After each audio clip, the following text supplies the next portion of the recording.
Levenson. I know it's been a good minute. I'm still learning all of this YouTube technology, editing, and all of that. So it takes me like 9 years to make one video. But at any rate, here I am, and what I have to share with you in this video I think is incredible. You are about to hear the awakening experiences of 4 incredible teachers. These are teachers that you may not have heard about, especially if you're not really into the self-help or spiritual kind of arena. But even if you're not, I hope that you will indulge me and listen to this entire video, because I think that you will get some really incredible nuggets. So the reason I chose these 4 people is that I started to realize that their awakening experiences had similarities. So each one of them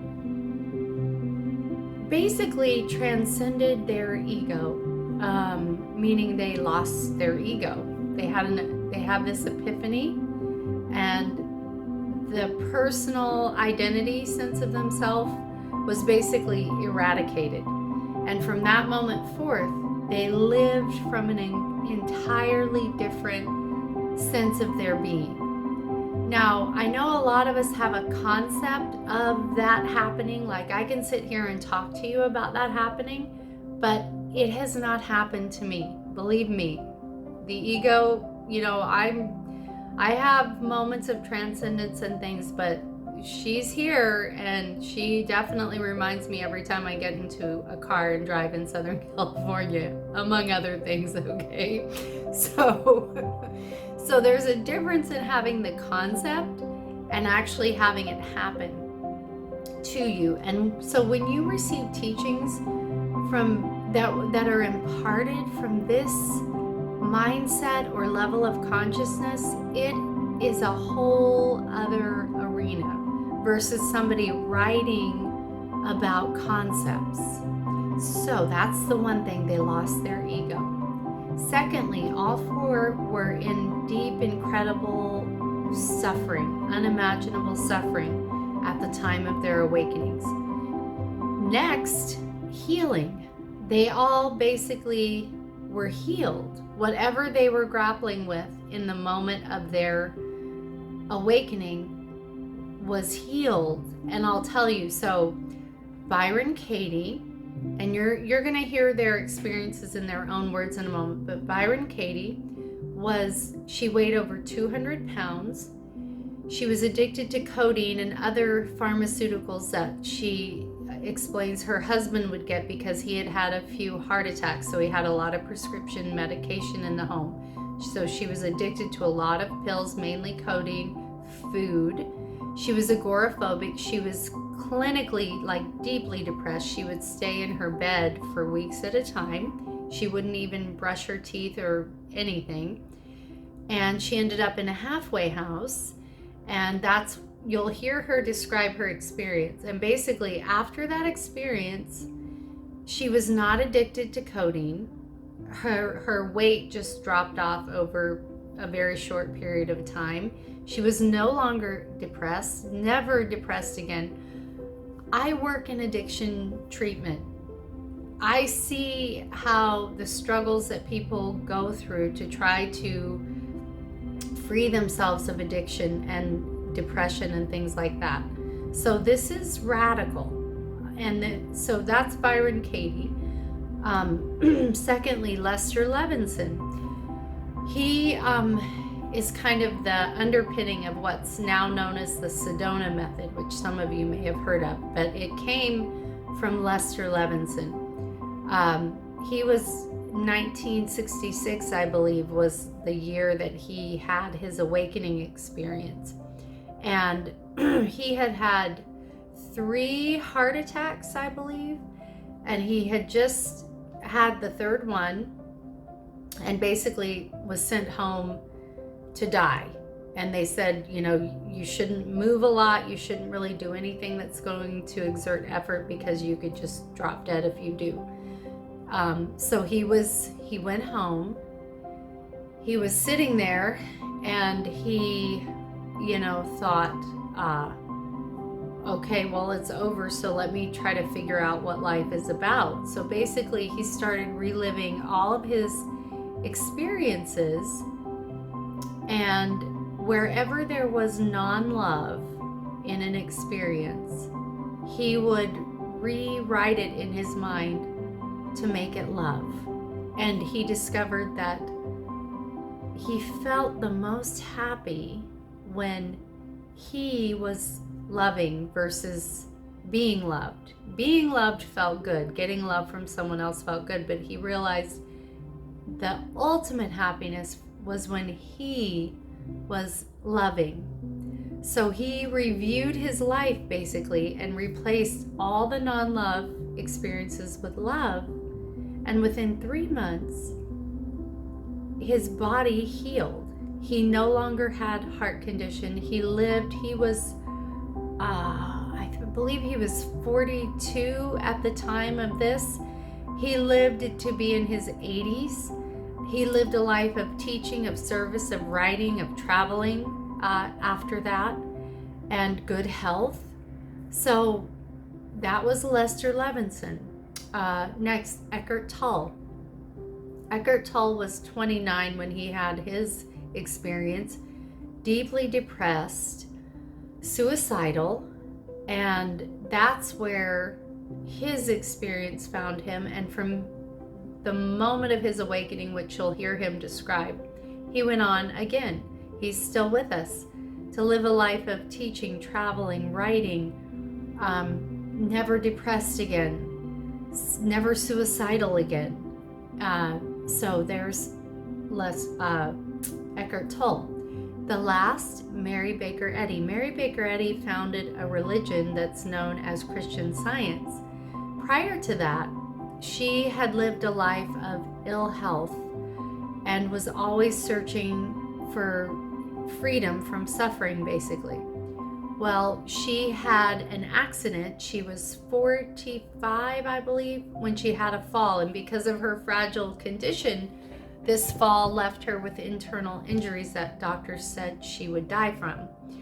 And in that moment of deep suffering, she asked for her Bible. She was a student of biblical scripture, and just by reading one of the accounts of the healings in the Bible, she was immediately healed, meaning her body healed.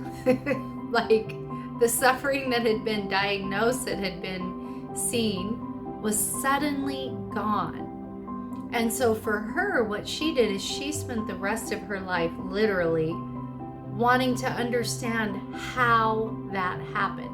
And that became the books that she wrote, the main one being called Science and Health, with Key to the Scriptures. So she again, she was 45 and she lived to be 91, I believe. Relatively good health for the rest of her life after spending the first 45 years in suffering after suffering. Teacher, writing, founding a religious movement, a publishing society. I mean, you name it, she was doing it. So these 4 people are absolutely incredible because of these experiences. And their credibility is without question to me because of the experience that they had. And the last thing is they were quite ordinary. They were not extraordinary in the level of, none of them were from horrible parentage per se. They were just sort of on the normal realm of human dysfunction or whatever we call it. None of them were known to be extraordinary at the time or any kind of genius or anything like that. They were pretty ordinary people. And yet they had these experiences, and they've lived their life to try to impart to us dull-minded idiots. I'm speaking for myself, not you, okay? Dull-minded idiot. what they experienced and how that capacity is within each one of us. So I live with these teachers basically. I study a lot, but these four are always rotating in and out of my life amid the other things that I find to keep myself kind of growing and evolving. But these four teachers are always rotating in and out of my life at different periods. And I really hope that you enjoy what you're about to hear. You're going to hear each one of them describe their experience in their own words, except for Mary Bigretti, because there was no recording. So I just read something to you that describes her awakening. And I'm going to leave some links and information in the description, so you can follow up and do your own research if you feel inclined, if you feel drawn to one of them in particular. So please let me know in the comments too what you think of these teachers, if you get any insights, etc. I would really love that. And as always, if you can like this video, maybe one day I'll be a famous YouTuber. I don't know, but it does help with the algorithm if you like the video. So I would appreciate that. And that's all. So enjoy, and I'll see you next time. Bye-bye.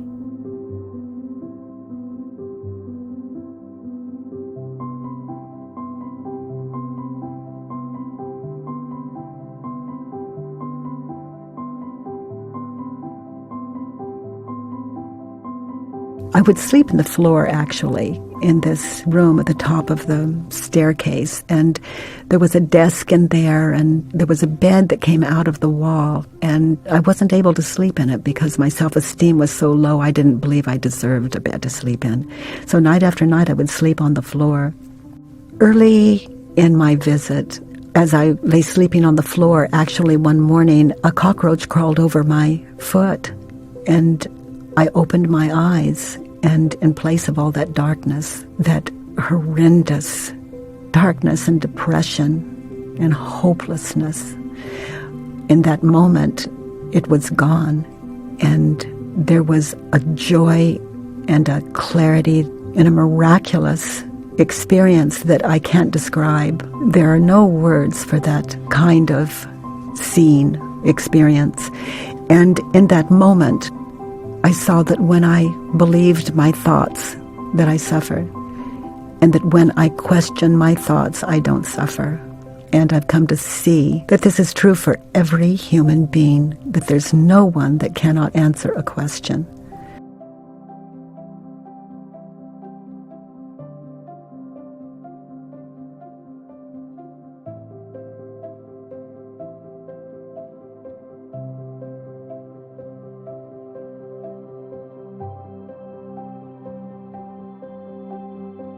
Well, I got back to New York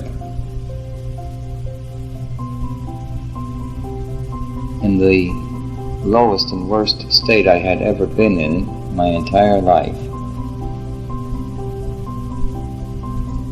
And with time on my hand and totally frustrated, no way out anymore, incapable of getting the answer. I cried out for the answer and I couldn't get it. And it broke my heart. In the form of a heart attack.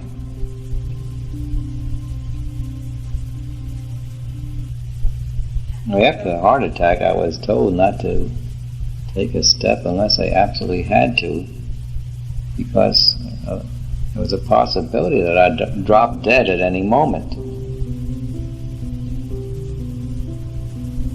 Of course, this was a terrible, shocking thing, having been so active all my life and suddenly being told that I cannot be active anymore. It's a horrible thing. And also that intense fear of dying overwhelmed me. that I might drop dead any minute.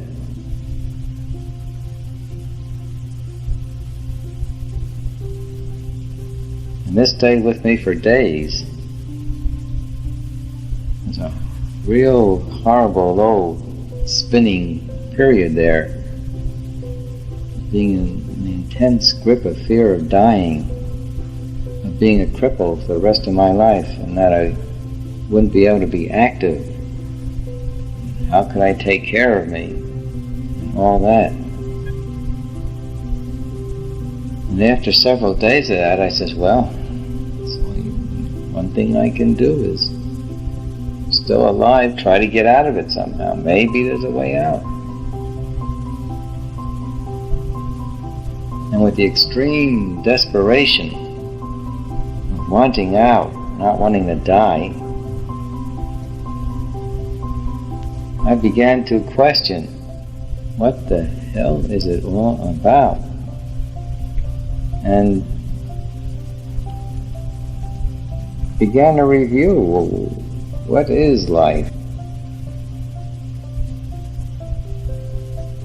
I must start from scratch. I must put all this aside. And I began to look, see. What am I? What is this world? What's my relationship to it? What do I want from it? Happiness. What is happiness? Being loved. Then I thought of all these girls who wanted to marry me. These beautiful, charming, intellectual girls. And that right now I have not only these girls, not only girls wanting to marry me, but I do have the esteem of my friends. And yet I'm miserable. The closest thing I sensed as related to happiness was love.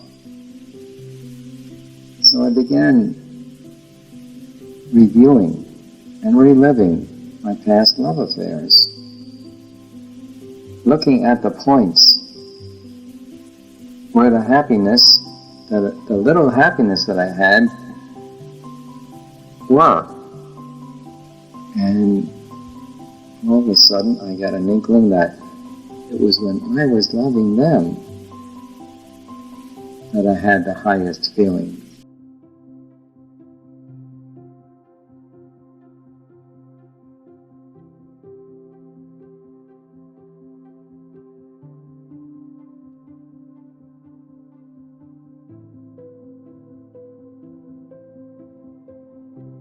Dreadful suffering at night. I would often wake up in extreme feeling of dread and fear, consumed by dread and fear. The whole world seemed alien. And I saw the thought one night, I woke up again, the thought came, I can't live with myself any longer. I just can't live with myself any longer. It's so painful. And then suddenly something happened inside me and I looked at the thought. That was, of course, awareness. I didn't know that at the time what it was. I became aware of the thought and I said, I cannot live with myself. That's strange. So there must be I and there must be myself. Am I one or two? I seem to be two. Because if I can't live with myself, there must be two of me. Well, and everybody has felt that. Everybody has felt or heard you say to yourself, I said to myself. Yes. I said to myself. Yes. And of course, the entire what we call the voice in the head, we could also call it self-talk, where you talk to yourself, and most people address themselves as you. So the voice says, you shouldn't have done that, or you should better, or Yes. So there's a separation inside human beings, which is the essence of ego. Right. That here's an image of who I think I am, and then there's a me, and Okay. they get mixed up together. Okay, I'm sorry I interrupted you with that thought though, but you said, I can't live with myself any longer. Yes. Said that several times in your mind. And then I became aware of the structure of the sentence and said, if that's the case, then who is the self that I cannot live with and who am I? Wow. And all my thought processes, which were ego, it was all my thought processes that had created the dreadful suffering. the mind-created entity, the unhappy me, was continuously fed by my thinking. It consisted of thinking, a stream of thinking. So did you just decide that night, I guess I'll wait to see if I will kill myself? No, Yeah. it was a kind of spiritual suicide. So the ego died. Instead of me having to jump off a bridge, fortunately, the ego died. The ego dissolved. The ego as the unobserved mind dissolved. The ego. The false self, the me, the unhappy story. Oh, got it. Me as the unhappy, my identity as me and my unhappy story. Died, dissolved, because the I behind it suddenly woke up and said, who is that self that I can't live with? And when you fully look at that self, it actually dissolves, because it cannot survive in the light of intense consciousness. Wow. And the next morning I woke up and looked around and everything looked so fresh, all the old furniture, the pencil, everything looked fresh and alive, and I could hear bird song outside. Wow, as if I'd never heard it before. Wow. Because the mind had become still, and there was simply the beautiful perception of everything, the sunlight coming through the curtains. Incredible, I said, well, I'd never seen that before.